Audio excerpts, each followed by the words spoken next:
బిడ్డ, నీ నడత సరైంది కాకపోతే దేవుడు నీకు ఇచ్చిన దాన్ని నీ చేతిలో నుంచి లాగేస్తాడు. జాగ్రత్త.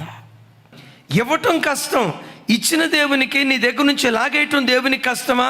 కష్టం కాదు. అంటాడు సొలొమోనుతో, సొలొమోనా, నువ్వు చెడు నడత నడుస్తున్నావు గనుక, నీ నడత సరైనదిగా నాకు కనపట్టలేదు గనుక రాజ్యము నీ చేతిలో నుంచి లాగేసి ఒక్క గోత్రాన్ని, దావీదును బట్టి నీ చేతిలో ఉంచుతా.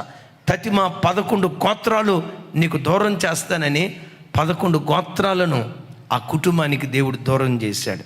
బిడ్డలారా, దేవుడు నీకు ఏది ఇచ్చినా ఇచ్చిన దాన్ని కాపాడుకుంటూ, ఇచ్చిన దాన్ని నిలవబెట్టుకుంటూ, ఆ కృప తర్వాత కృప వెంబడి కృప దేవుని సన్నిధిలో నువ్వు పొందుకుందువుగాక. రోజు రోజుకు ఆ కృప అధికం కావాలి, కానీ దేవుడు నీకు ఇచ్చిన కృపను నువ్వు దూరం చేసుకోకుండా జాగ్రత్తగా దేవుని దగ్గర బ్రతుకుదువుగాక.